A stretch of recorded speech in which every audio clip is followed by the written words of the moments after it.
15 anos de Vale. Fiquei impressionado com a sua história. Conta um pouquinho aí pra gente, professor. Como é que você entrou nessa carreira acadêmica depois de tanto tempo na iniciativa privada? Na verdade, eu acho que assim, é muito curioso, né? Eu acho que vale a pena falar, né, que eu me formei na década de 80, 88, 2. E todo mundo diz que a década de 80 é perdida. E eu falo que nunca é perdido quando você corre atrás e vai para cima. Então, sempre vai ter oportunidade para todo mundo, né?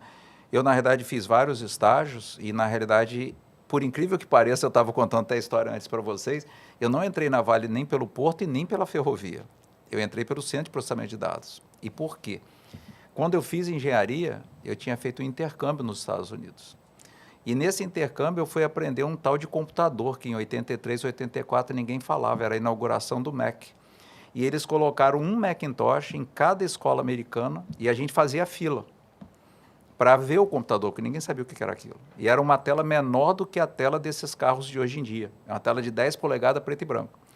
E na época eu já sabia mexer com esse negócio de computador. E eu sentei nesse computador e fiz algumas coisas, minimamente, e eles me chamaram que nos Estados Unidos tinha as matérias optativas no segundo grau, ensino médio, né? E eu fiz essas matérias. Quando eu cheguei no Brasil, eu sempre tive vontade de trabalhar e fazer, e ninguém conhecia. E aí eu comecei a trabalhar com esse tal de computador. E a Vale estava começando também com essa parte de microcomputadores, que era uma novidade. E aí eu fiz estágio lá, depois fiz estágio na época CST, na Centro de Computação. A Vale me chama de volta para ir ser empregado, e aí eu começo a carreira ali. E aí depois veio uma coisa que era uma novidade, que ninguém sabia, ninguém sonhava com isso, era a tal da rede de computadores, que eu instalei quase que o Brasil inteiro em 93, 94, da Vale. E aí depois, só que eu percebi uma coisa, mas é uma visão muito pessoal minha, que eu respeito a quem pensa diferente. Eu tinha ambição de crescer na Vale. Eu acho que é natural de qualquer profissional querer crescer. E eu via que a atividade meio é difícil de você crescer na empresa, você tem que estar na atividade fim. Eu não sou engenheiro de Minas. Eu sou engenheiro civil por formação. Aonde eu poderia estar que fosse o fim da Vale? Ou na ferrovia, ou no porto. E surgiu uma oportunidade para ir para o porto. E eu fui para lá para trabalhar justamente essa área de informação, dados, que era uma coisa extremamente nova. E dali, no meio daquilo, eu acabei virando operação e, de repente, eu estava no meio da operação e aí a carreira vai seguindo. Mas é aquilo que eu falo, você tem que aprender o máximo de coisa possível, porque você não sabe aonde a porta vai abrir. Mas aonde ela abrir, você tem que estar ali para estar no lugar. E como é que aconteceu isso então? Depois de todo esse tempo aí dentro da Vale, 15 anos, em que momento foi em que deu o estalo de você ir para a carreira acadêmica? Na realidade, eu nunca pensei em ir para a carreira acadêmica. Eu sempre gostei da aula, eu dou aula desde 92 em faculdade particular. Eu comecei a dar aula em 92 em faculdade particular. Sempre trabalhei na Vale e dava aula à noite. E aí, no momento que eu estava na Vale, eu fiz mestrado, eu estava dentro da Vale, né?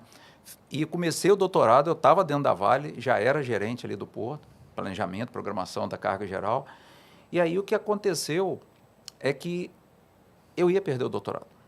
O doutorado já não era mais uma questão profissional, era uma questão de vitória pessoal. Eu queria aquele diploma. O que eu ia fazer com aquele diploma? Eu não queria nem saber, eu só queria ver meu nome e o diploma escrito. E eu ia ser jubilado, porque eu não aguentei fazer. Eu fiz 5 anos, fiz as matérias, estava adiantando, mas aquele espaço arrastado. E na época o coordenador do programa falou assim, eu te dou uma oportunidade. Porque ele sabia que eu não ia aceitar. Ou pelo menos ele acreditava. Ele falou assim, eu te jubilo, você vai lá, pede demissão do seu cargo, vem para cá, Que e no desafio, hein? dia que você qualificar, eu te boto para dentro. E isso só de palavra, nada escrito. 2 dias depois, porque eu não podia pedir demissão simples, eu tinha que pedir a diretoria, por causa do carro que eu já tinha. 2 dias depois eu chego lá, está aqui a carta. Ele tinha me dado 1 semana de prazo. Em 2 dias eu estava com a carta. Eu estou demitido. Aonde é que eu sento? E aí eu levei mais 5 anos para conseguir terminar. Só que acontece uma coisa que é real. Eu estava com, 44, 45 anos. E eu acho que Deus sempre olhou, né? Mas ele deu uma olhada com mais carinho. Eu tinha passado num concurso público.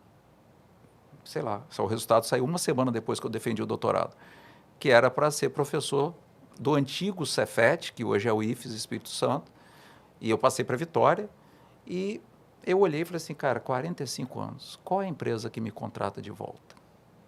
A probabilidade é muito baixa. Eu tenho um concurso na minha mão, cara, eu vou para esse troço. Mas eu não sabia direito o que eu ia fazer, e não era uma carreira acadêmica, né? Quando eu fui para o IFES, eu fui para construir Na verdade, eu fui para o IFES Vitória e eles falaram assim, olha, você conhece a Vale, você conhece de ferrovia, você conhece de porto. A Vale, na época, 20 anos atrás, exatamente 20 anos atrás, agora em agosto, a Vale está dando 6,5 milhões e ela quer que construa o IFES de Cariacica para ser ferrovia, portos e transporte. O cara que foi da Vale, que conhece de ferrovia, portos, você tem que estar no lugar certo e conhecimento certo. É você, bora para lá. Eu falei, rapaz, aonde é esse tal de Cariacica, que tal de São Francisco, eu não sei nem onde é esse bairro. Aí eu falei assim, eu topo. O negócio de construir, eu topo. E nós fomos para lá, eu, Ludovico, Edna, nós três. Era o diretor, vice-diretor e eu. Não tinha nada, era um prédio caindo aos pedaços, a gente construiu o prédio novo, contratou todo mundo, montou os cursos todos. Aí depois de 5 anos que eu estava lá, eu sou meio inquieto, já deu para parar. Eu fiz outro concurso público para a UFES, então, né? Até perdi dinheiro, eu já poderia ter avançado, né? Porque a carreira é diferente do IFES para a UFES, são carreiras diferentes. E aí eu passei também na UFES em outro concurso público. E aí eu estou lá desde 16 anos atrás, né? Agora eu cheguei a professor titular da UFES e agora, eu acho que agora eu sossego o facho, agora eu espero mais aí, já está